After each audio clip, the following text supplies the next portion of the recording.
I'm Adam, and I'm talking to Mr. Séan McCann. And I'm Séan McCann, in case you didn't know. You're talking to? And I'm talking to Adam. Thank you. Now, you've been in Great Big Sea for, what, going on 18 years, I think? 18 years past March, yeah. That's right. It's our birthday. Oh, congratulations. Yeah. And you're well on your way to becoming a prolific solo musician as well. What led up, if you don't mind talking about your first solo album briefly, what led up to the release, writing and release? What happened was, actually what happened there, Alan got contracted to do a film, a major motion picture called Robin Hood. So the band we took the band off the road for 5.5 months so he could do that. And it was a great experience for him and stuff. So, but we were in the middle of a Fortune's Favor tour, and I've been writing a lot more songs, and I think Hawksley Workman kind of lit a fire under my ass about that. So, you know, you got these songs that are not necessarily Great Big Sea songs, but they're good songs, so you should try and make a record, a solo record, when this movie's going on, which is why I did it. That's an answer to the question.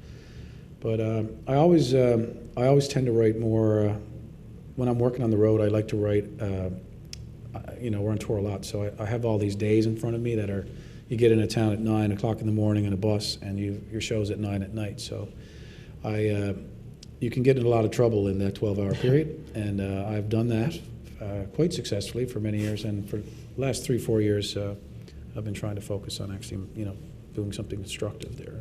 That comes out in the form of songs. So that's why I did that. And so the second album, Son of a Sailor, that came out this past February, less than a year since the first one. Are those all songs written in that period? Yeah, those were songs that written after the first one came out, and again, kind of by accident, I was in. We were doing a lot of stuff in the southern U.S., and so I started to re-listen to like my Merle Haggard records and Johnny Cash, and I was just putting myself in the southern spirit, I guess.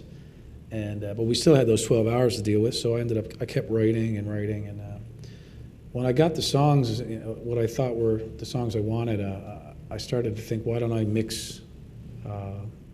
try to mix Nashville into Newfoundland a little bit here, and let the songs live there, because they were the model for the songs. So that's what I tried to do with Son of a Sailor, to make it a record. It sounded like I don't know, I was trying, that's what I aimed for, and hopefully I got close to it. And I used Kelly Russell, who's a traditional Newfoundland musician, fiddler. So he was the color of Newfoundland, and Craig Young, who's a Newfoundlander who played with Terry Clark for years. He's the country twang, and you hear him on dobro and picking guitars and stuff. So, but they're my two loves. Like, you know, musical loves would be old time country, not new, but old, and Newfoundland traditional music I love. I also love reggae, but that'll probably be the next record, I guess. Oh, so we'll get there. You know, something struck me. I saw Great Big Sea on the Fortune's Favor tour when you played the amphitheater. Oh, yeah. I was with Spirit of the West. Yeah, I was in the tour. front row center at the show. I don't know if you remember me, but yeah, I was. Now you mention it, you're the. Of course. Wait, now you don't have boobs, do you? No, not anymore. No, I don't. I never did. Sorry. Can we cut that? I couldn't see anyone behind me. It might have been. But you know, something really struck me at that show. I've never heard so many people at a concert singing along, not only to the hits, but to every single song. And what I find, how I can compare your solo albums to Great Big Sea's album, is it has that quality. I was wondering, what do you think it is that just makes people feel the songs like they know the words by the end of the song? Really? Some songs, I mean, that's a good question, because for me, if I don't remember the song, if I write a song one day and you go to bed, you put it away, and the next day, if I don't get up and I can't sing it, for the most part, like that's my test. Like, I don't think that's good enough then. So I don't know what the answer, why it happens that way, but sometimes there's a connection to memory that your brain is almost eager to learn it, and I mean, Great Big Sea's been fortunate that way, and I've been fortunate that way, because people remember the words. I guess the trick too is to keep it simple and keep it sincere. You know, I think sincerity is something that's easy that people, especially now in these days, people are drawn to, and they hear it and they're like, oh, that's what that sounds like. Right. That's where the connection comes from. I think so, yeah, because we've always tried to be very sincere, and when you are, and when, you know, I mean, Great Big Sea's job is very different, and those records are different from what I'm doing, but our job is to go out and elevate a large group of people, and we've been very successful in creating the right material to do that, and of course design the show around the material and vice versa. Speaking of the show, did you face any challenge, or was it a challenge handling all the banter by yourself? Oh yeah, yeah. There's definitely. I mean, I'm not the funny guy, and You have your moments. I have my moments, but it's not. I don't know. I don't feel comfortable in that position, and Alan's really good at that. So we can let. He's the front man of Great Big Sea. But it's kind of nice to be able to talk too, right? I'm kind of enjoying it. I don't know what it's going to be like when I go back. Well, do you talk about Alan a lot, or behind his back? No, no. But every now and then, I actually sent birthday greetings to him last night from Hamilton, and sang Razor and Rust for his birthday, Oh, that's and nice. sent it out because I know they were videoing it and stuff. But I also did mention that he was turning 57, which is not true. I'm sorry, and he heard about it too. He's been mad at me on Twitter as a result because he's actually only 56. All right. Well, it's on record now. Yeah. So what's next? Another solo album next year, or is Great Big Sea getting back? Or? I don't know. Did Canada AM yesterday with my two guns. We call them the hired guns, Kelly Russell and Craig Young, who played on the Son of a Sailor record, and I really enjoyed that.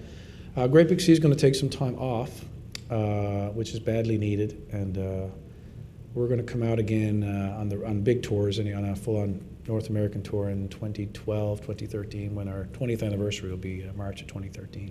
Wow. So that's the next big thing, and we plan to put out a greatest hits kind of box set compilation, but it's not going to be like a sucky box set. It's going to be really cool. We've got all kinds of archival stuff. I found 32 unreleased demos that I had. My mom collected all this stuff from early shows and jams, when we were very young. And we want to included in that, we want to write a songbook of our lyrics and the history of Great Big Sea. And we want it to be something that's, instead of trying to sell the cheapest CD possible and try to compete with free and stuff, we want to sell something that everyone will desire to have, something solid, like maybe even made of wood. And something that speaks to our heritage and also, we'll have new music and stuff as well. So, but that's what we're going to work on in the time that we're home. And the reason we're taking the time off is so we can do that, but also to be home, because we've been gone a lot in the last year and a half. Last 2 years have been really busy for us. So we've got little families to look back, trying to reconnect with.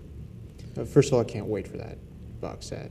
Like you just described everything I desire. Yeah, really. we gotta find a new model to connect to supply our fans with what they want and to find new fans, and the current model does not work. Yeah. So and I think the big flaw is everyone's trying to sell something for cheaper, compete with free, and distribute it in stores that people don't necessarily want to go to. So What's interesting though is sometimes artists, established artists, to be fair, come up with something that seems counterintuitive, a slightly pricier physical product that's kind of elaborate, but they sell out. Yeah. Them, so. But it's got to be cool. It's got to be. It can't be just what we did. It's got to be what we're going to do, and that's the focus. So I'll keep you in the loop. It's an ongoing thing, but it's going to be something that'll be different because it's time to come up with a different thing. We need a new idea, and it needs to speak to us specifically and not to the model. Not anymore, anyway. So hopefully that'll work out, and then the big drums shall be ablazing again. And in the meantime, I probably will be doing some solo stuff because if I'm home, I don't write songs. I'm 100% dad, and when I stop writing songs for about a month, I get kind of antsy, I guess, and I miss that part of my brain needs that kind of stimulation. So that's where I write them. So I want to be able to go out occasionally and do some stuff. I got some U.S. stuff booked and stuff, but not a lot. Like I'll be doing a week every 2 months or here and there, just to keep me, just to fill my head with music. Cool. Are your kids into your music? Are they old enough that they absorb? Yeah, they're kind of around all the time for if I'm garage banding or like if I'm trying to do anything at home. Usually it's listening to mixes that come back or whatever. And they, the first record, Lullabies, I wrote the bookending lullabies are for Keegan and Finnegan, my two sons. Right. And they get that they know that they figured out that this is something that is special, like it was for them, and they've asked me not to play them at the shows. Oh, really? Yeah, because it's their song, so I don't. And I miss them so much, but they do, and they sing them. And when I'm gone, they have their little iPods that I gave them, and they put their individual lullabies on them. That's how they go to sleep. Oh, So it was a good thing to do. I mean, I don't know how many records it sold, and I don't care because it wasn't about that. And I'm sure I think it sold some, but for me, I'll always have that, and they'll always have those songs. So it was important to do. It's beautiful. Getting back to your second solo album, second and latest so far, Son of a Sailor, I found an interesting record because it's not depressing by any means, but there's some weighty feelings, heavy feelings expressed on that. Was that just what you were going through at the time, or did you deliberately want to make a record with a certain mood? No, I mean, I was there. The first record was more of a personal record. My wife calls it the sound of my heart exploding, because it was, again, experimental. Didn't know where I was going, kind of flailing, and it turned out to be some really pretty things came out of it. The second one, I was more fully formed as a solo mindset anyway, and I knew what I wasn't looking for advice, and I was focused. And I knew what I kind of wanted with the Newfoundland, Nashville thing. And but you're right. I mean, some like Long Road, that song is that's just a litany of dark lyrics, and that come from a place like, if you're on the road as much as I am, half the year for the last 20 years, there's a 50-50 chance that you won't return from a tour, and you'll end your days in some strange town. And that's the kind of dark little anxiety that creeps up, every now and then. Say you're 30 days out and you're like, oh man, I got 4 days to go. It would be suck if I didn't make it home, and that's a dark place to go in your head, but that's what that song's about. But again, the uplifting side of that song is the line "Lead Me On," because it's almost like an addiction, and I'm like, yeah, I know this is terrible, this is a scary thought, and I'm going to get through it, but I wouldn't give it up for anything, That makes me think of Doing Fine, another track actually, which, if you read the words on paper, there's a dark kind of quality, but it has that sort of sing-along quality that I referred to earlier as well. Yeah. And that one positive lyric. Some people laugh when I sing that first, and if they hear it first in the audience, they hear, other than that, I'm doing fine. They think that's really funny, and it is kind of tongue-in-cheek. But then they hear the next verse and the next verse, and they're like, this is not a funny song. It's kind of, but this is a really sad situation. And but I mean, that's life. That's about a person we all probably know, and probably a person that I was for a while. I mean, it came from a real place. And I think it being complicated, it's kind of funny, it's kind of sad, it's complicated, it's like a real feeling. I think that's what makes it kind of attractive to listeners. I like it when, I don't like, sometimes you can make things too easy, and you can people are not, giving them the simple message is one thing, but it's people are smarter than that. I give them credit. Like, here's a complicated song. It's simple. I'm not a big player, so my chords are very simple. But I mean, the poetry that I write to go with it is usually, it takes a while for it to sink in. Like, it takes a couple of listens, and that's cool with me. I'm fine with that. And people will figure their way out, and that's what a song should be. I mean, when I write a song, it's like I disappear for a bit. I'm somewhere where I'm uncomfortable, or I'm trying to find my way out of a place, and I come out the other side, and then that's the song.